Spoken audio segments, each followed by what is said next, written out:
Oscar está en espíritu escuchándonos mentalmente en alguna parte de Estados Unidos. Lamentablemente él no pudo venir, pero él también fue un gestor importante, ha sido un gestor importante de las presentaciones que les voy a mostrar hoy día.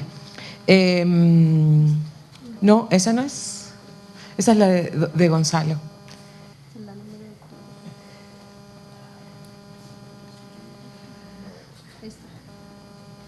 No, tampoco. Es. ¿No? No. Tú las copiaste acá, pero no sé dónde la ves. Sí, mira. Sí, pero esas son las de FDA. La mía es la que dice una y ICA.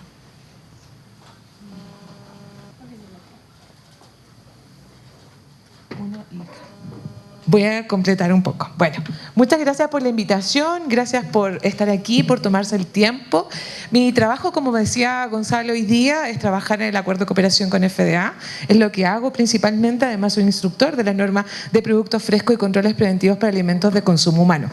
Hoy día lo que nos reúne es hablar acerca de la norma de productos frescos y vengo un poco a explicarles un poco el esquema. Y antes de eso quería preguntarles, ¿quiénes de ustedes acá han tomado el curso oficial de la norma? Ese manualotote así enorme. ¿Sí? 1, 2, 3, 4, 5, 6, 7, 10, 11, 12, 13, 14. Ya son como 20. ¿No? Levante la mano, Gonzalo. ¿Usted también lo tomó? Varias veces también. Yo también lo tomé un montón de veces, ¿sí? Entonces, bueno, ya ustedes, los que ya tomaron el curso, van a conocer un poco de la estructura de la regulación. Pero es una estructura, lo que voy a mencionar es general, y también voy a hablar en profundidad acerca de las capacitaciones requeridas por la norma. Y ya luego, en la siguiente presentación, vamos a hablar del cambio del agua, el agua de uso agrícola, para todos los que han tomado el curso y también para los que son instructores. Entonces, ahí está. ¿Viste que sí cambió la letra? No importa, estamos. Entonces, como ya les decía, voy a hablar un poco de la norma de inocuidad de productos agrícolas frescos. Vamos a ver si es que cambia. Sí cambia. Entonces, ya les explicaba Gonzalo las palabras de inicio que nos daba al iniciar el evento, que es la Ley de Modernización de Inocuidad de los Alimentos, o Food Safety Modernization Act, y sus siglas en inglés, FSMA. Le decimos FSMA, FESMA, FSMA, usted llámelo como quiera, estamos hablando de exactamente lo mismo. ¿Cuál es el objetivo principal de esta regulación? Que fue, como ya bien nos comentaba Gonzalo, fue, ¿cómo se dice?, promulgada en el 2011 por el presidente Obama. La ley se enfoca en la prevención de los problemas de inocuidad alimentaria en lugar de reaccionar entre ellos. ¿Cuántos de acá trabajan en la industria? ¿Le puede levantar la mano? ¿En la industria? ¿Qué pasa cuando ya les rechazan un lote? ¿Qué pasa cuando encontraron un defecto? Eso nos cuesta dinero. Nos cuesta dinero, nos cuesta salud, nos cuesta prestigio, nos cuesta un montón de cosas. Nuestras marcas sufren, hay varios puntos que se ven afectados. Y aquí el objetivo principal es velar por la salud de los consumidores. Recordemos que la FDA es parte del Ministerio de Salud de los Estados Unidos y uno de sus objetivos principales es velar por la inocuidad de los alimentos, medicamentos y los dispositivos médicos en los Estados Unidos. Y es por eso que sale esta regulación.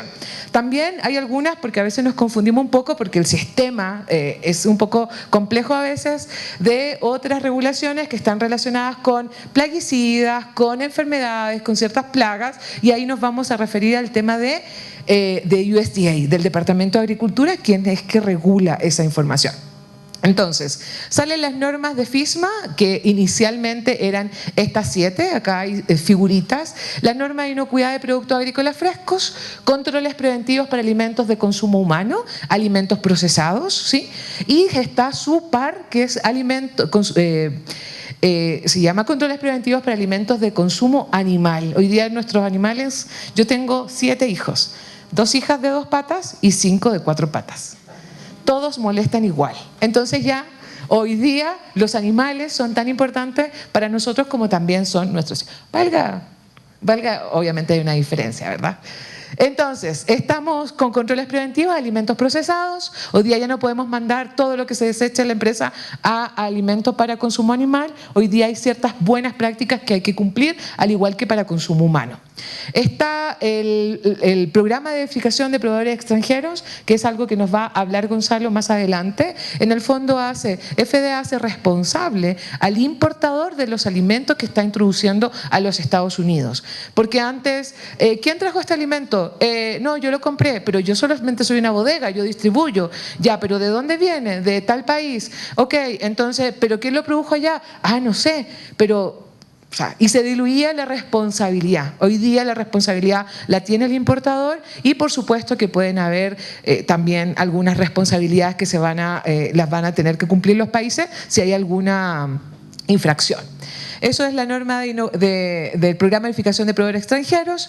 Hay una de certificación, hay algunos auditores que eventualmente pudiesen hacer una auditoría, una tercería, digamos, hacer esta auditoría a la empresa, ya sea de controles preventivos de productos frescos. Nunca van a reemplazar una inspección de la FDA, pero eventualmente existe esa regulación. Está transporte sanitario también, que rige dentro de los Estados Unidos, y a nosotros ya vamos a ir viendo alguna de la regulación de productos frescos. No incluye transporte porque en teoría está incluida por esta regulación, pero nosotros somos responsables del producto desde nuestro punto de producción, de transformación, hasta que llega a los Estados Unidos.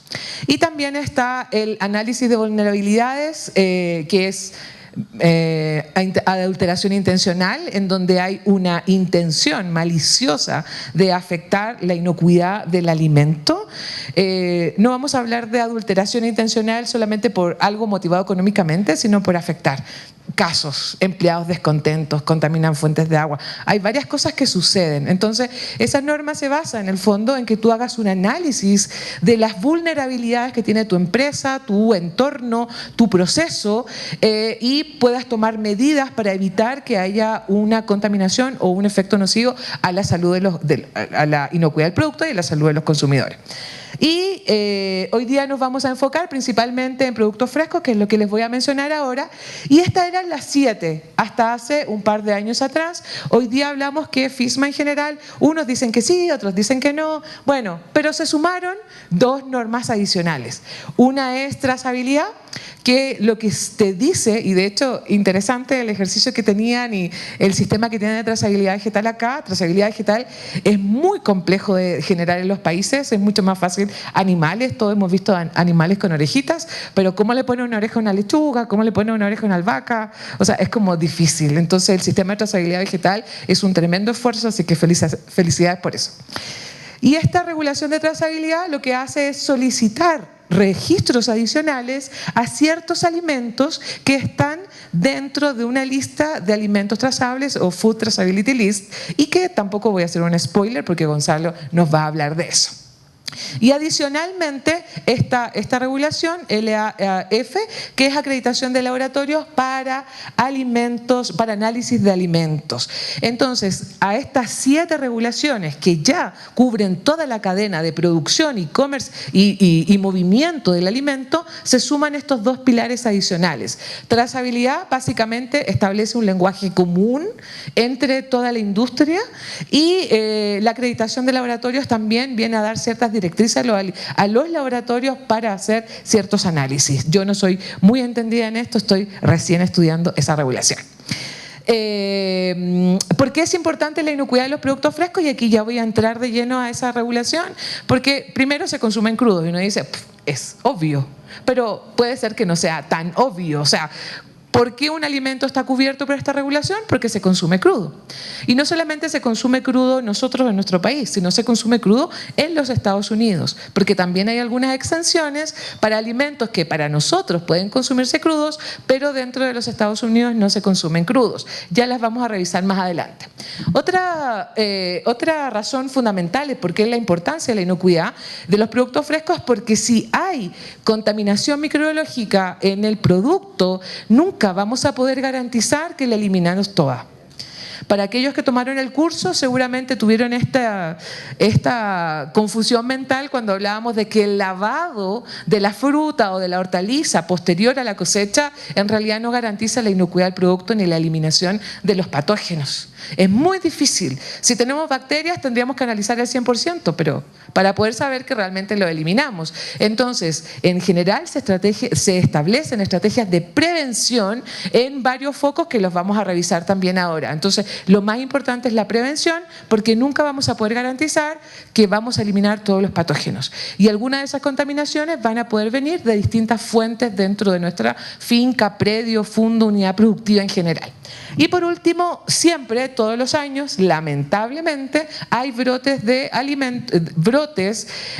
relacionados a productos frescos. Este año tenemos uno en albahaca y tenemos uno también en pepinos, cucumber, pepinos.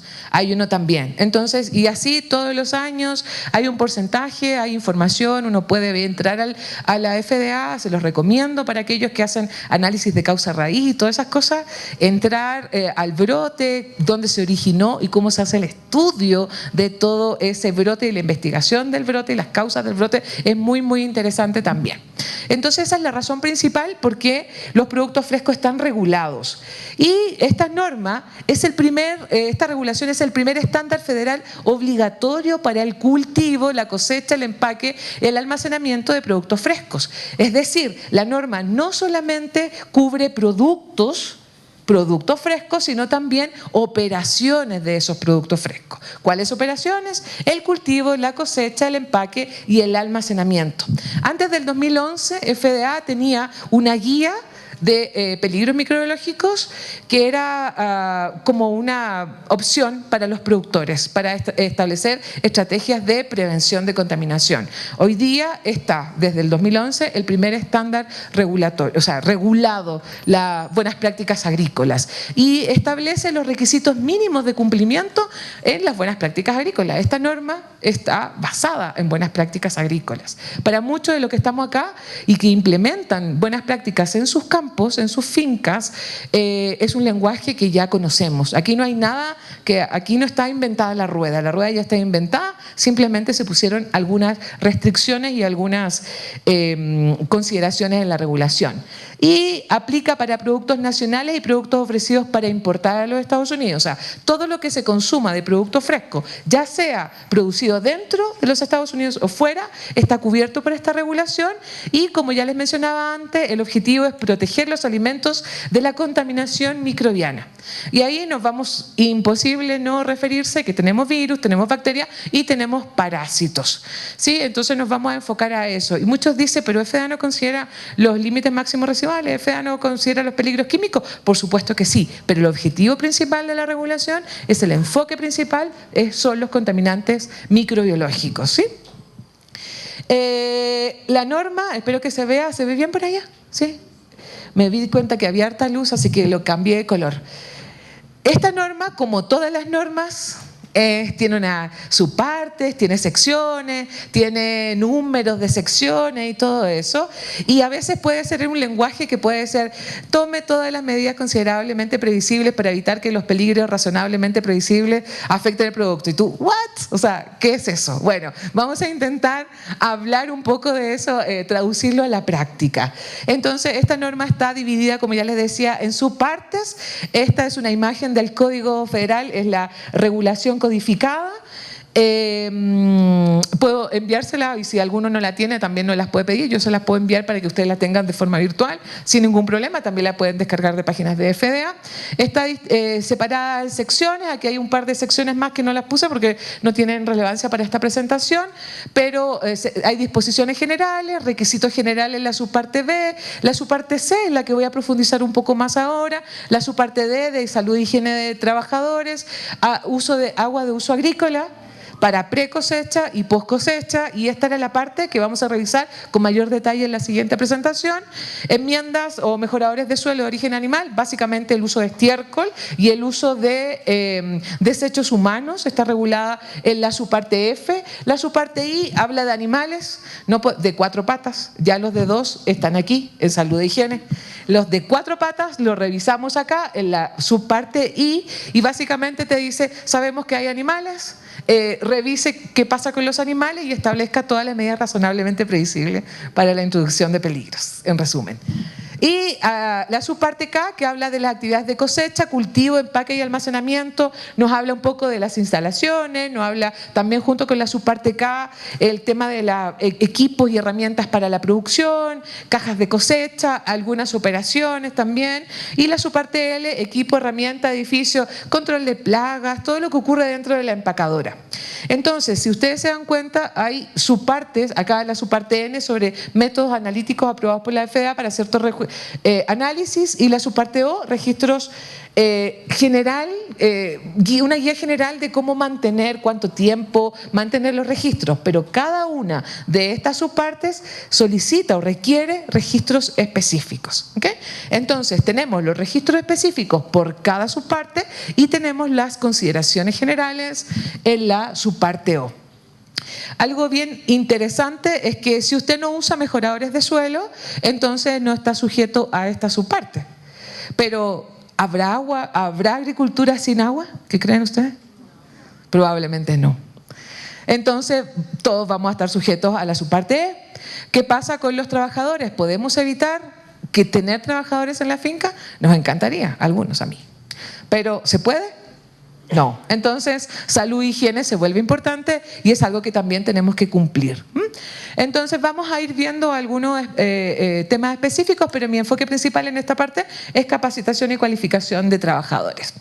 Entonces, como ya les mencionaba, la norma establece ciertas medidas que se deben tomar para que fuentes de contaminación, o para evitar que las fuentes de contaminación afecten nuestro producto fresco, porque ya sabemos, es muy difícil garantizar que lo eliminamos posterior a que hayan llegado a contaminar el producto. Se enfoca en las condiciones y prácticas identificadas como posibles factores que contribuyen a la contaminación microbiana. La palabra clave, lo puse acá, es peligro. ¿Sí? Yo sé que aquí hay algunos que son bien expertos en tema de peligro y riesgo y a veces eso nos da un poco de dolor de cabeza, pero es peligro, pero es riesgo. Entonces aquí yo les digo, ¿existe la probabilidad de que salmonela o alguna listeria monocitogenes contamine mi producto? Si existe esa posibilidad, yo tengo que tomar medidas. ¿Sí? Estamos hablando de peligro. A veces se confunde porque se habla de riesgo y de peligro de forma indistinta, pero sí entendemos los que estamos trabajando en esto que en el fondo el riesgo es el manejo de ese peligro. ¿Sí? Yo estoy en la playa, siempre doy ese ejemplo, si estoy en la playa y veo que hay en el agua tiburones, ¿sí? ¿El peligro qué es? Que te muerda un tiburón. ¿Sí? El peligro está que te muerda el tiburón, pero si yo estoy en la playa, en mi toalla, con mi, no sé, con mi... algo, ¿qué se toma acá? ¿Acá? Un mojito. Si yo estoy en la playa con mi mojito, mi quitasol, la probabilidad de que ese tiburón me muerda es muy baja. ¿El peligro existe? Sí, pero yo estoy tomando una barrera, tomando una distancia para evitar que ese peligro me afecte. Entonces el riesgo es bajo. Pero si yo decido, ya me tomé muchos mojitos y digo, soy valiente y me meto al agua, ¿qué estoy haciendo? Aumentando el riesgo. El peligro siempre va a existir, es el riesgo lo que nosotros vamos manejando. Y lo mismo pasa acá, el peligro de una contaminación microbiológica por una salmonela, por un E. coli patogénico, por una listeria monocitogenes siempre está. Entonces tenemos que tomar todas las medidas razonablemente previsibles. Hay condiciones que van a hacer que esos contaminantes microbiológicos, un parásito, un virus, una bacteria, sean más, les guste más estar en nuestro producto que no estar. Entonces hay también consideraciones del cultivo, de las operaciones, que van a hacer que el peligro, o sea, que sea más riesgoso. ¿Sí? ¿Me explico? Pero aquí vamos a hablar un poquito indistintamente de peligro y riesgo, entendiendo esa diferencia. Entonces, como ya les decía, traducido aquí esta partecita en su parte y en secciones, está aquí. El producto fresco se puede ver afectado por la salud y la higiene de los trabajadores, por el agua que usamos en la producción, Los mejoradores de suelo, si yo utilizo estiércol, tratado, compostado, qué sé yo, puede afectar. Las actividades de cultivo, la cosecha, si yo lavo o no lavo los contenedores de cosecha, los cuchillos, las tijeras, puede afectar. Los animales domésticos, si yo uso animales dentro de mi predio para trabajo, la norma no lo prohíbe, pero claramente si tú metes una vaca, si metes un caballo, vas a estar incluyendo, o sea, estás acercando al tiburón a la playa. ¿Sí? Entonces vas a tener un mayor riesgo de contaminación. No se prohíbe, la norma tiene muy pocas prohibiciones, 3 o 4, no tiene más. Todo lo demás es gestionable, todas las demás condiciones son gestionables. Edificio, herramientas y saneamiento. Y aquí tampoco es que tengas que tener packing o empacadoras súper elaboradas, súper modernas. Fantástico si lo tienes, porque vas a evitar el ingreso de plagas, de animales y de personas y de peligros. Pero si no los tienes, está bien también. Solo que tienes que entender que a lo mejor esa operación es un poco más riesgosa y vas a tener que tomar más medidas para evitar para prevenir que la contaminación llegue a tu producto fresco. Aquí también habla de semillas germinadas porque esta norma, la 112, la 21 CFR 112, también regula los brotes germinados, ¿sí? Los brotes. Pero eso es un curso completamente diferente por otra alianza, de hecho, que trabaja el tema de los brotes. La Pro Safety Alliance, el currículum que ustedes tomaron, el curso que ustedes tomaron, solo toma productos frescos, ¿sí? No germinados. Y otra alianza que ve controles preventivos. Entonces, ya entendiendo un poquito acerca de la estructura, del concepto general de la norma de producto fresco, voy a ir un poco a mencionar acerca de la subparte C. Aquí voy a mencionar algunos aspectos importantes. Dice qué requisitos aplican con respecto a las cualificaciones o capacitación del personal que manipula el producto fresco o la superficie de contacto. Entonces, van a ver una serie de requisitos que de hecho son estos cuatro requisitos que forman la subparte C, pero vamos a ver que se pudiese volver capacitar al personal y que todos entiendan lo que deben hacer correctamente y además de eso tomar todas las medidas para evitar que haya peligros asociados al producto, se vuelve un mundo. ¿A quién cree que es fácil capacitar a su gente, que la gente haga lo que uno quiere? ¿Alguien lo cree? Porque si alguien lo cree, yo lo invitaría a que nos explique. Lo invitaría a que por favor venga, se sienta acá y nos explique todo. ¿Sí? Porque esto es como los niños. ¿Cuántas veces nos costó decirle a los niños que se laven los dientes? Todos los días. Todos los que tenemos hijos, lávate los dientes, lávate los dientes, lávate los dientes. Aún así, si ya me los lavé, y tú, a ver, y no se lo habían lavado. Y así es trabajar en el campo con capacitaciones. Y en todos lados, en realidad, hasta nosotros somos medio rebeldes. Yo todavía no le hago caso a mi mamá en algunas cosas. Entonces, todos tenemos esa cuota de rebeldía. Bueno, el tema es que acá, si somos rebeldes en nuestras prácticas, en buenas prácticas higiénicas o agrícolas, en el fondo, también vamos a afectar la salud de otras personas. Entonces, estos 4 son los requisitos: la capacitación, qué requisitos mínimos aplican para la capacitación, qué requisitos aplican con respecto a los supervisores y, según esta parte, qué requisitos aplican con respecto a los registros. Entonces vamos a hablar qué capacitaciones requiere, frecuencia de capacitaciones y los registros requeridos. Eso es básicamente la estructura de toda la subparte, pero en este caso de capacitación. Vamos. Entonces, ¿qué requisitos aplican? Bueno, todo el personal, incluyendo los empleados de medio tiempo, de temporada, deben recibir capacitación adecuada según las actividades de la persona. Si yo tengo un trabajador que está cosechando, ¿será adecuado que yo le enseñe Excel? ¿Excel?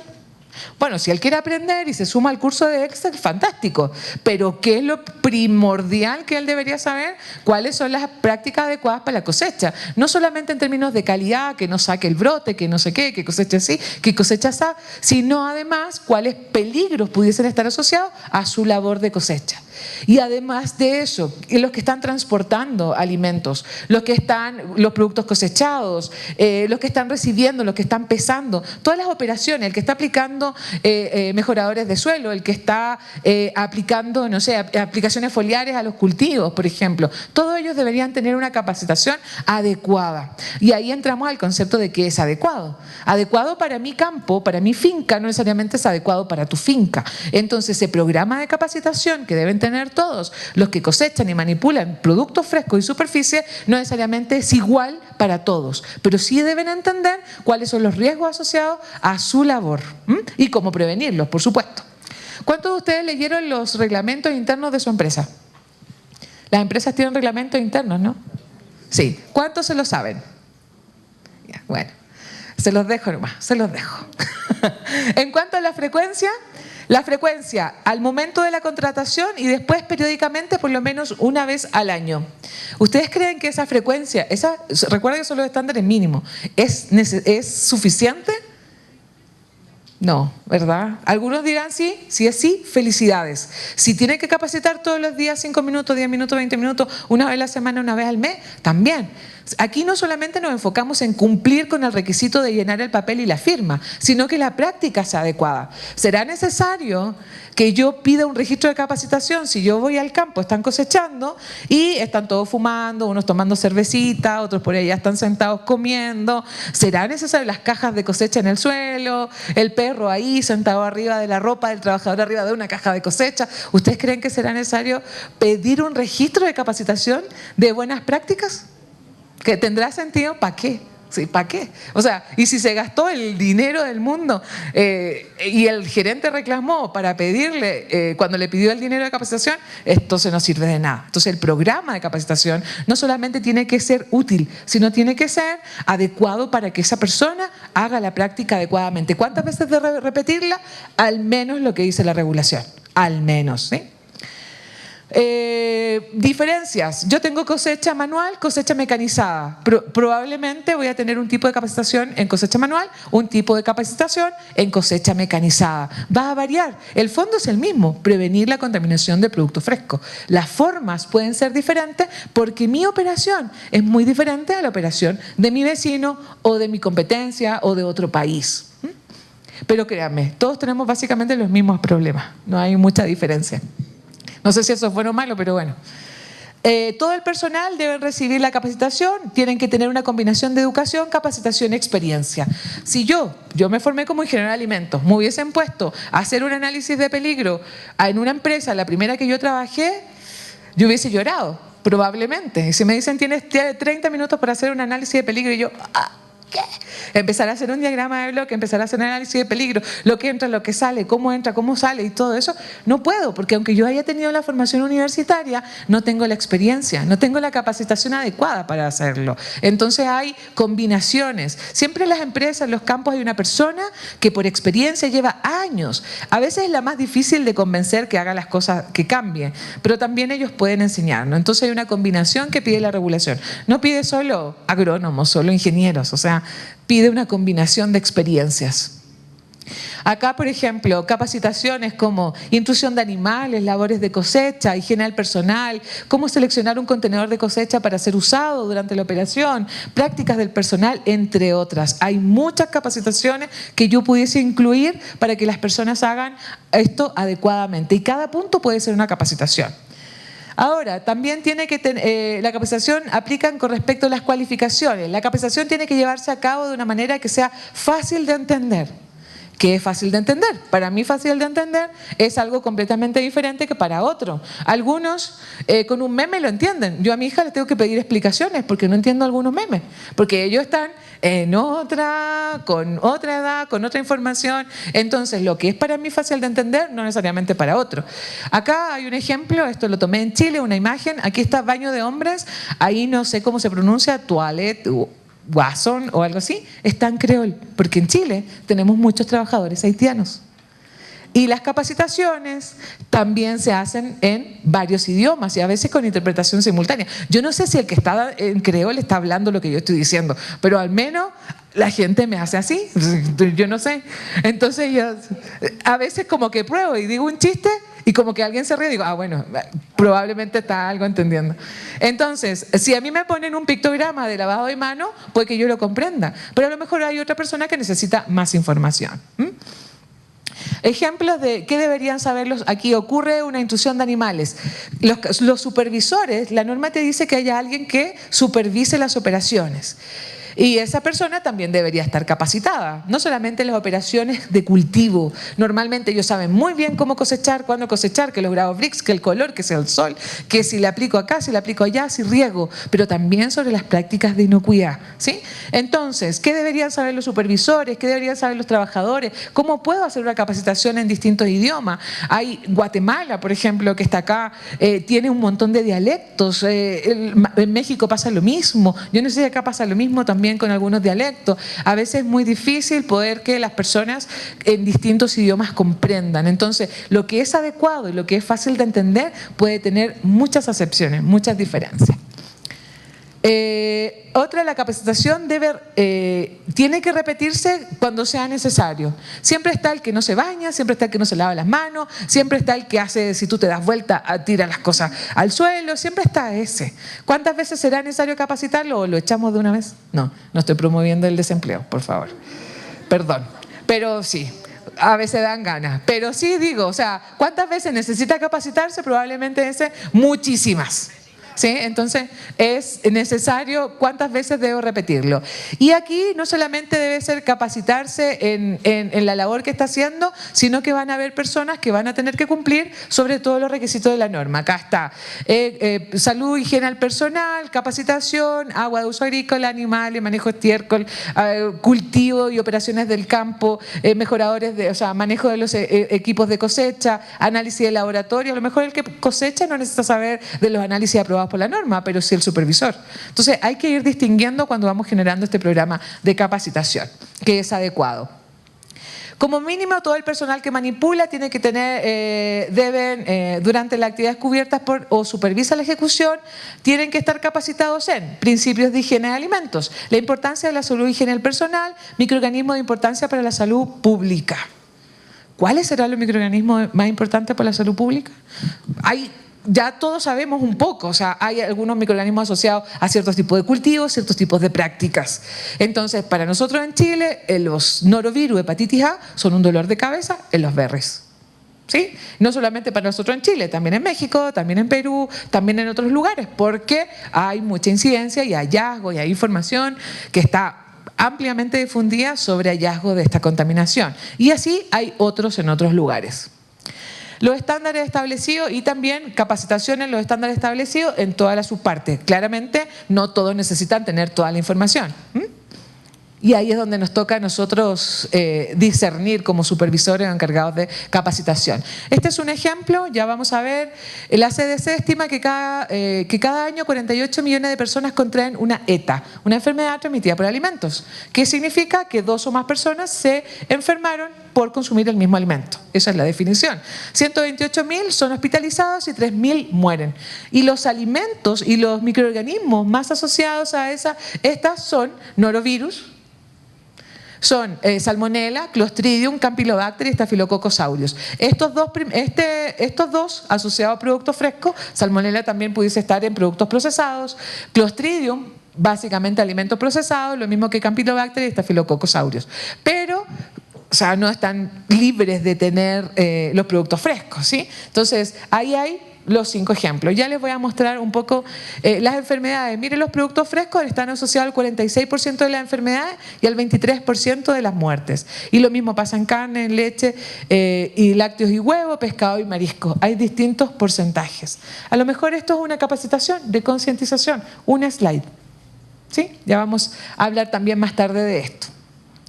Otro tipo de requisito, las personas tienen que recibir capacitación que incluya reconocer productos que no pueden cosecharse.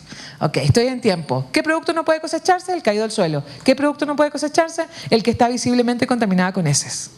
Esas son las prohibiciones de la norma. Entonces, inspeccionar contenedores de cosecha. Mi trabajador que está cosechando, ¿sabe qué contenedor de cosecha puede usar y cuál no? ¿Y sabe qué debo hacer si está sucio? ¿O sabe distinguir entre uno que sí y uno que no? Entonces a eso se refiere. Y corregir los problemas con los contenedores y avisar al supervisor. Entonces básicamente ellos saben y estos son requisitos de capacitación.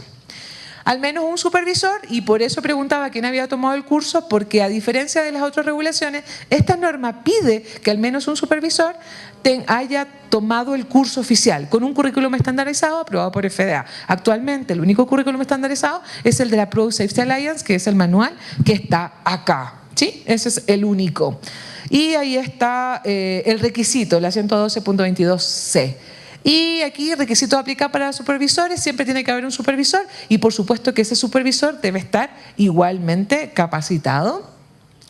Estas presentaciones las van a tener, ¿verdad? Sí, esto las van a tener disponibles, así que si quieren después. Y con respecto a los registros, bueno, los registros de capacitación tienen que contener la fecha de capacitación, temas cubiertos y la persona capacitada. Eso es lo que pide, simple. ¿Sí? Una hoja firmada con el nombre, los temas que se trataron. Hay algunas certificaciones privadas, recuerden que esta es una norma, que dicen que el currículum del capacitador, el currículum de no sé qué, los temas tratados, un montón de información. Pero la norma pide, son requisitos mínimos, la fecha, los temas cubiertos y las personas capacitadas. Este es un resumen, esto es el doctor Galagarza me envió estas slides. Acá hay también información, el contenido de la norma, la regulación codificada, que yo les mostraba ese librito en negrito que estaba en la primera slide o segunda slide.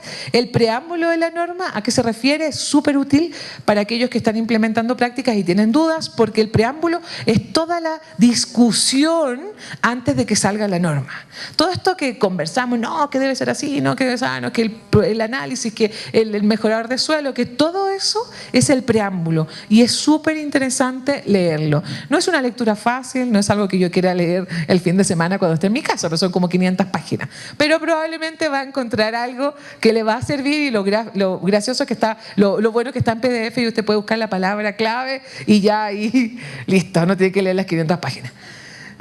Describe cuál es el pensamiento de la FDA cuando la agencia desarrolló la regla y por eso es bien interesante porque así como hay preguntas y respuestas, hay secciones de preguntas y respuestas y también la FDA tiene una guía, un borrador de una guía, una guía que establece ciertas prácticas que guían, valga la redundancia, algunas acciones para el cumplimiento de la regulación. Acciones que aquí se debería o recomienda. Está descrita de la FDA un pensamiento, describe la FDA el pensamiento actual y proporciona ejemplos y recomendaciones.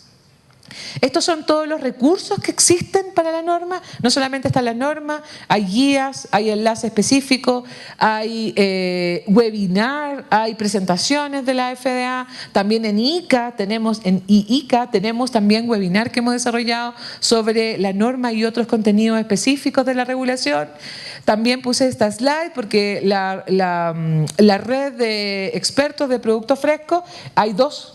Entonces uno está para México, que es el doctor Castelo, y Galagarza, que está en Sudamérica. Él no pudo ir, pero le puse esa slide para que, si está grabado, ahí vea que sí le puse su slide con su información. Y muchas gracias.